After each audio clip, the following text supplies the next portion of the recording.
Ladies and gentlemen, please bear with me, I'm getting over a cold, but we are doing a special effects makeup for Halloween, and this time is going to be Phantom of the Opera. We're going to put Vaseline-like products over any hairs so they don't get ripped out by latex, because that crap hurts a lot. And I put it on the entire face so that it's easier for me to get Skin Illustrator off of it. Also did was take an eyeliner. You can take cream paint or eyeshadow and outline any abrasions or raising that you want to do with latex, but make it dark enough so you can see underneath the latex. Get your liquid latex. Also get a wedge or any applicator that is not a brush and a disposable cup to put the latex in, and start applying the latex to the circle and the two lines above and below your eye to add cotton there as well. Please avoid your clothes because I got it on my clothes and now it won't come off. But you need enough latex there to be able to put the cotton balls there. Now, silly me forgetting that I don't have disappearing eyebrows like Lamb and Gore, which I kind of did right now because now I have to apply concealer and a powder to my eyebrows that didn't work at all, probably because I put Vaseline on my eyebrows. So honestly, we're gonna just pretend it's not there. So now we're just gonna go back and put more latex because I realized that I forgot to put cotton on the latex I put before and it dried. So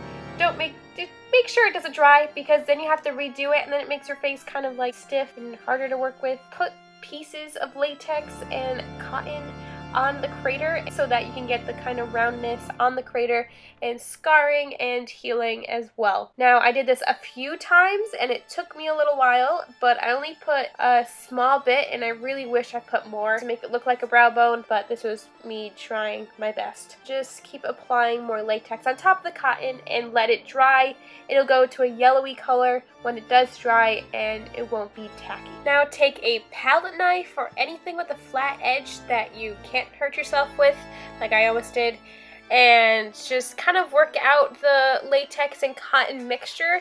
It'll be kind of semi-dry, but you don't want it to be too dry where you can't move it around, and I would flatten things out to make it look like it's been there for a while, but also give it a raised look, and then just go back in with latex and cotton if you need to, and cover things up, and just make sure you blend things out into your skin so it looks more natural, like it's been there for forever. Now here you need to be careful because I took a sharper piece of the palette knife, or just take anything sharper, not an actual knife please, and kind of move the latex around, but again it still can't be completely dry because then you won't be able to move it around, you would just peel it from your face.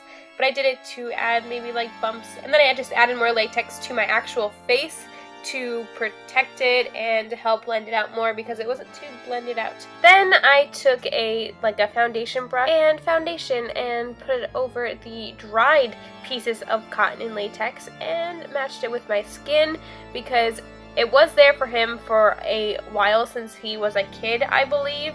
So it just kind of the same color of his skin unless there's irritation or bruising. With a weapon, when I separate their bodies from their heads. Wait, what?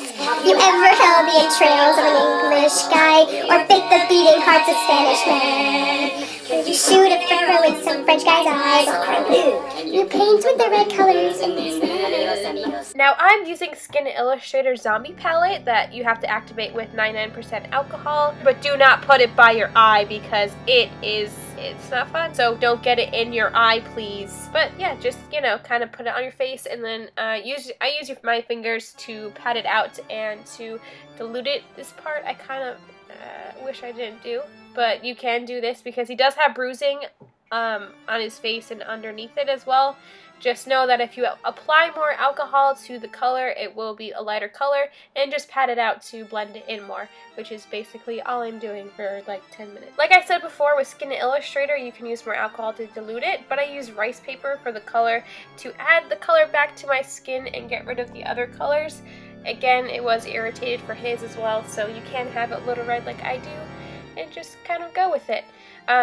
You can put darker colors on the scarring if you would like to add shadowing, but I kind of wish I didn't, but that's okay. So this is the end product that I have. I actually kind of like it, except for the darker pieces, but obviously I've got to put my glasses back on so I can see. But we are going to make the white mask now. Now that my base is all clean, I took the lighter grays and blacks to create an outline of the mask from the Gerard Butler version. Now once you're all set with that, take a white eyeshadow and add it to the line and drag inward into the area where the white mask will be.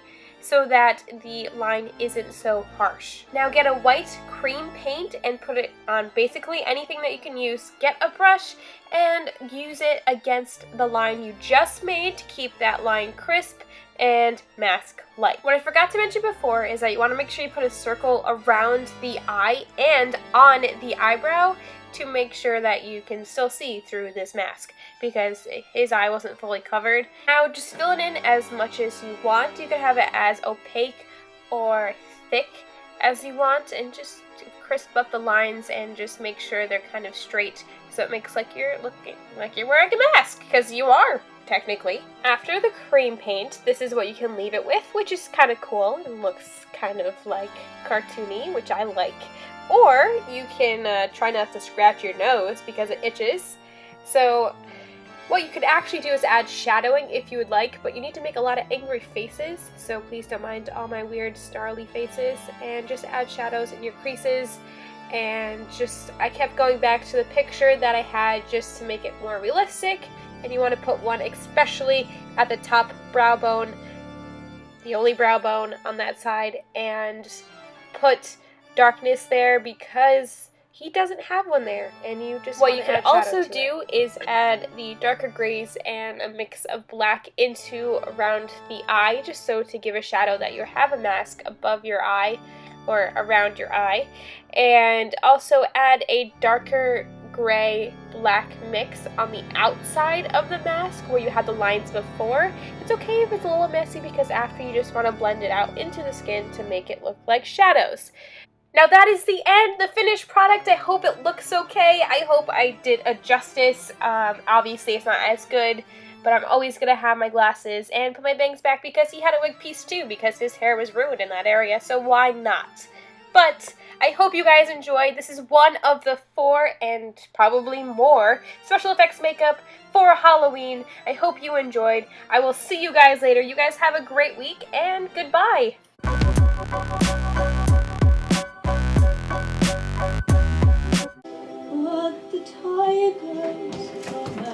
What? What are you watching? I'm not. You filmed me a video. You let her in. Get her out. What are you doing on your face? Phantom of the Opera.